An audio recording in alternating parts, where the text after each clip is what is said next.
Well, you got to stay warm. I mean, my goodness. We're not in Alabama anymore. Endless summer over here.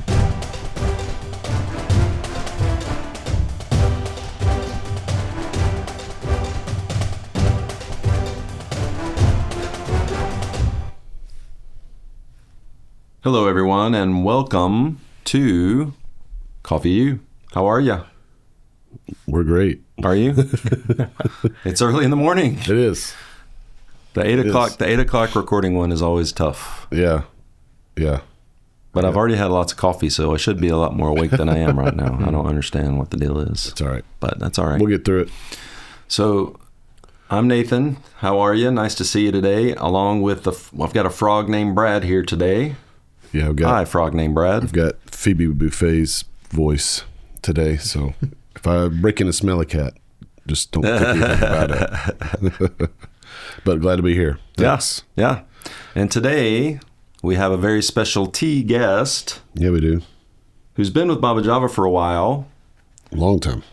But has changed roles in the last couple of years. Yep. Welcome, Nicholas Hanna. How are you, buddy? I'm doing good. Not Nicholas Hanna-Barbera, No. which we were just talking about the old cartoons, but Nicholas Hanna. Nicholas Hanna. Welcome, sir. The original. I don't know Jack Hanna either. Not Jack Hanna. Do we need the animal guy? Yeah, got that in Animal guy. school. That's right. Well, how are you, Nick? Everything good? Yeah, doing good. Tired. I haven't had no coffee today, so Wow. What in the doing world? this The dry. coffee roaster with no coffee. Dude. Man, No. that's sad. 8 a.m. came early this morning. Well, we interviewed Nicholas in season 2, I think, a long time ago, but his role is a lot different now. Yeah. So we're going to interview him as our head roaster right now today. So, Nicholas, what do you do at Baba? I just spoiled it. Spoiler alert. But why don't you explain what do you do at Baba Java, Nick? Yeah, so I have the privilege of being the head roaster for Baba Java, and my role looks a bit different every day, but mainly I'm in charge of managing all of our roasting profiles, making sure that the quality control is excellent, and working on developing new profiles and how I can just continually look over what we do here and the coffees that we have and how I can make them better. And, is this the right way of where this coffee, like honoring where this coffee came from versus how I can manipulate that and make it really sing through the roast profile. You're also, you're not just in charge of roasting, you're also in charge of production, which Yes. is a whole other ball of wax, so to speak. So, Yeah, definitely. Making sure the orders go out on time, and right. Anybody that is working with me, making sure we're all on the same page and everything. Everybody that works with me in the roastery will definitely hear me say this at least once, but I want to make it make sense. So I'm trying to take the roastery and that part of the warehouse and declutter as best I can and keep it that way, Yeah. which You're doing a tends good to be job. more of a challenge in Awesome. day in and day out. But just make it make sense. So have a good system, be really efficient. I hate people coming to me and having to ask, hey, where's this or where's that? Yeah. Like, I love the questions, but also like if they're taking the time to ask me stuff, then they're not working. And so that's inconvenient for them. It's inefficient for us. And so working to make that better. Good. Well, this is something we ask everyone. I'm not sure if we asked it before with you, but what is your earliest coffee memory?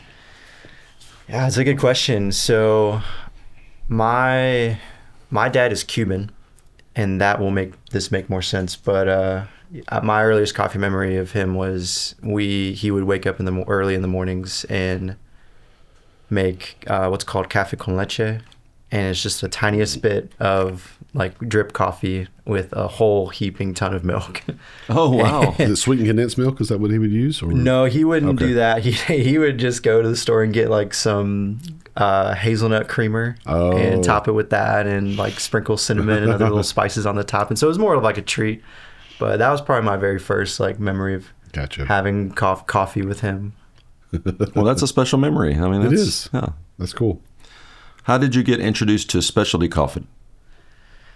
I think my first memory of that, I was a young adult, much younger than I am now. But You're so my old, friend Jared, his parents had gone on a trip to Peru, and they brought back some coffee beans for all of us to try, and he dolled it up with a bunch of different flavors and other things that he added to it. But I think that was like the first time that I'd ever had coffee from a specific country that I could like actually name. Like, oh, I know this coffee's from Peru.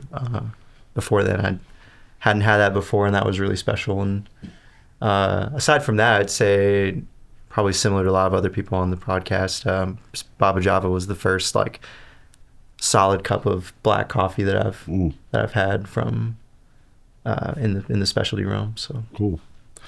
Well, that's a good segue into how did you get connected with us? Yeah, so at the time I was volunteering at I had experience volunteering at the church I was attending at the time. They had a cafe and they would make all sorts of different drinks there, and I had been doing that for a few years, and so I thought, well, I need a job. So I was looking around, and Baba Java was actually the only.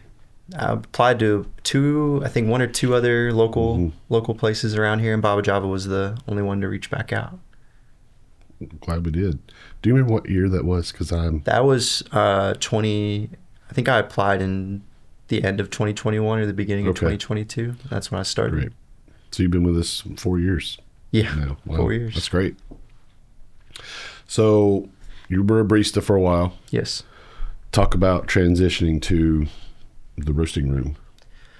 Yeah, the transition was really, really interesting. I went from a barista to helping Abby train baristas, and then my wife and I took a hiatus and went out to Montana and lived and worked out there for about 6 months at a bakery and in the woods. About an hour and 45 minutes away from the nearest town. So. Wow. That was a really cool experience. But up in the northwest part of the state, or the country, excuse me, they really into specialty coffee. They're really into. And when we were driving back, we went through Bozeman, and there's like a specialty coffee shop on every street corner. Interesting. And so we stopped at a few other places. You gotta stay warm. I mean, yeah, right. Oh, yeah. My goodness. True. Oh yeah, we were in there in the summer, and we were still lighting fires in June at night and wearing, layers, and it was cold. And even coming back, it started to dip down into the low like mid 60s around September, and we're like, oh my gosh, like we're not in Alabama anymore. No. Endless summer over here. But so coming back from this will tie in there. I'll find this wrap in a minute, but. Coming back, I was trying a lot of these different coffee shops from Montana and Utah and Arizona, and I was just felt really affected by that experience and how those coffee shops came to roast coffee. And so when I had heard that our previous head roaster, Ruben, was needing some more help here at the roastery, man, I shot my hand up so quick. I felt that it was something that I really wanted to pursue and to learn more about. I'm really passionate about just taking a product from where it's at and, asking myself the question, like, how can I make this better? Like, what else can I do? And so roasting, being a barista, that you can always get better at latte art. You can always get more efficient at dialing in and understanding like the chemistry and the different aspects of espresso and very like, how can I be a better customer facing barista? And roasting really takes that to another level and more of the heart of like where the coffee's from. And I kind of mentioned that earlier about, just trying to honor that the place of where the coffee's from and all the hard work that the farmer puts into it. And at the same time being able to roast that in a way that highlights those things and that hard work and doesn't cover them with development or the taste of the roaster. And so that transition's been really special and really, really sweet to me just to grow in that. And I'm still learning. I'm not there yet. As I was going to find out, I feel like I've taken stepping into this position, Ruben and I had our big toe in the deep end of the pool, and now I'm discovering that it's a lot deeper than I thought. First thought. So talking about that, what's been like the biggest challenge in moving into the head roaster position? I think coming to terms that the slightest variable can make a huge change in consistency. I think consistency is probably my biggest challenge, and the goal that I strive for the most, and is just how can I not only just finding what, like, that profile that I mentioned, and then how can I recreate that and replicate that again and again and again. Because if I don't heat the roaster up long enough, if I let the between batch timer go, even a minute or 2 minutes more than the last one, that can change the end result and how fast it's roasting. And I think so. The biggest challenge, I think, is managing the variables and trying to wrap my head around, like, okay, this, if I did a production cupping the next day, like, and we had a coffee that tasted a little bit different, I have to go back to the roast and be like, okay, what change happened here that is communicating that to the cup? Like, where's the connection there? And what I'm discovering in roasting is that the rules of the, like, general rules of thumb are a lot less than I was hoping for. Like, I love recipes. My wife gets annoyed with me because I want to follow a recipe and stick to whatever I'm like. No, this is what they said. Yeah. Well, in roasting, I can't do that. I can't be like, all right, well, if I take it for this long development and I raise the gas here, if I let it go for this many minutes in the mired phase, then, like, the result will be predictable. Like, there's no, I can't, especially between, like, lots to lots or different coffees. Like, there's no connection there for that I've found yet. But I feel like a lot of times roasters nobody really knows what we're doing. We find a good coffee, and then I don't know. I've lucked out with some of my roasts and just found some profiles and ideas that have worked well. Well, like you said, I think that's where consistency is key, right? Making sure you're doing the same thing every time. So, very good. What is your favorite part of roasting? I think my favorite part of roasting is nestled in that biggest challenge, and that is, finding that consistency. Like, my favorite part is I can really struggle with, like, that imposter syndrome, and, like, okay, I've been doing this for several years now. I've been heading it up since January, and now I can get into that mindset of, like, I'll try something that I've roasted and I'll be like, oh wow, that's good. Or I'll try something I roasted and I'll be like, oh, like, that's not quite where I want that to go. And so I think that's my favorite part of roasting, where I can have those moments where I feel like I've really let the coffee sing for itself, and the roasting has come alongside that to elevate that product. And, like, those little moments of discovery and finding that for each individual coffee it's a lot of fun. I honestly say sample roasting I've really grown to love that. We just recently got a new sample roaster, and that's been a real joy to learn how to roast, and it's a fluid bed, and it's different from what a roast on our main one, and so, like, learning the difference between, like, how to translate coffees from the sample roaster to coffees on the big guys has been really interesting. And I think also the nestled in back into that challenge as well is I'll roast something today, and I really won't be able to have my full assessment of that coffee for, like, the earliest I can try would be tomorrow, but I really won't have, like, the full picture of that coffee for at least 5 days to a week. And then some coffees even further than that, depending on how light I go. Yeah.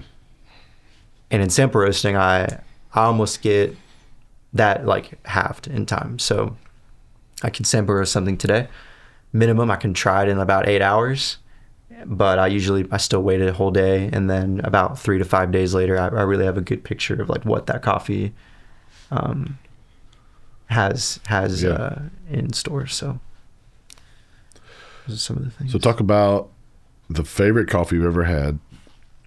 You can do ours, but also something outside of this that wasn't Baba Java.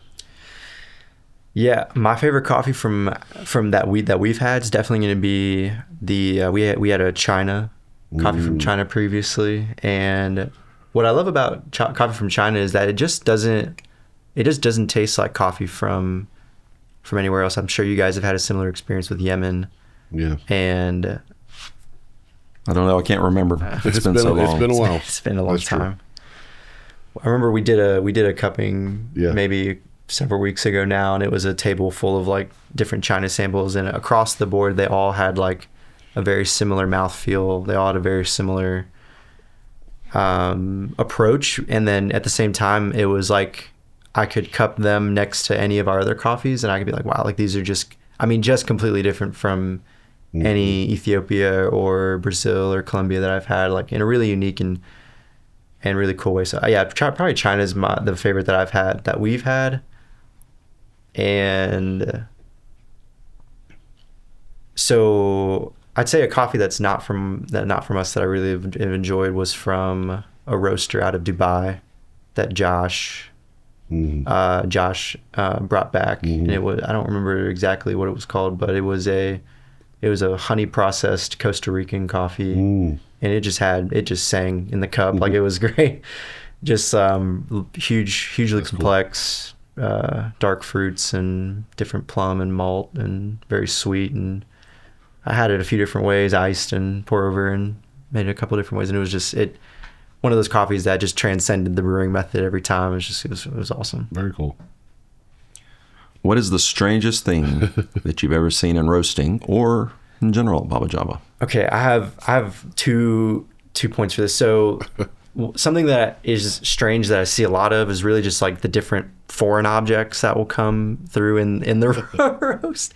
So I'll have like plenty of times I've gotten popcorn that have come out of the roastery, like little popcorn kernels and seeds and like puffed stuff. And last week there was a dried coffee cherry pod from like where it was being processed, and it was just in the batch. I was like, whoa, never seen that before. Different objects are fun to find, and we don't get I'll get a whole lot of them, but No dog skeletons though, right? No skeletons Okay. yet. Haven't found that. And I'd say the strangest probably coffee experience that I've ever had, we had a guy that brought us it was a grape co-ferment that they bought. This was green, and you open up the green bag and it smelled exactly like you just cracked open a grape, like a grape soda or something like that. Really smelled very promising and inviting. And so when I roasted it on the sample roaster they previously had, I cupped it the next day, and all of the grape was in, like, just trapped in the aroma, and it tasted exactly like tortilla chips. Whoa! Like salty, savory, like you Gross. just went and had tortilla chips and salsa, and like I was like That's blown away. weird. I was like, why? That's really weird. So it was completely strange. I was not expecting that at all from that bag. Go from grapes to Tortilla chips. That's It was funny. insane. Well, Nicholas, you've been doing an amazing job since taking over. I mean, you were a great worker even before. So we really appreciate you and the hard work you put in. And like I tell everybody, without our roaster, none of this happens. Right. So, We got to have yeah. so we appreciate you. And We really do. I know everybody on Baba Java loves you too. So thank you so much. Thank you guys. Yep. And thanks for being on Coffee U again. Yeah. And we'll have you on more because Yeah, looking we'll forward talk to it. about roasting more. All these terms you probably heard him say. We will have an episode where we talk through some of that. So Yeah. yeah. All right. Well, thanks, Nicholas. Thank you so much, Brad. Yeah. And thank you guys for joining us. And we'll see you next time on Coffee U. See ya.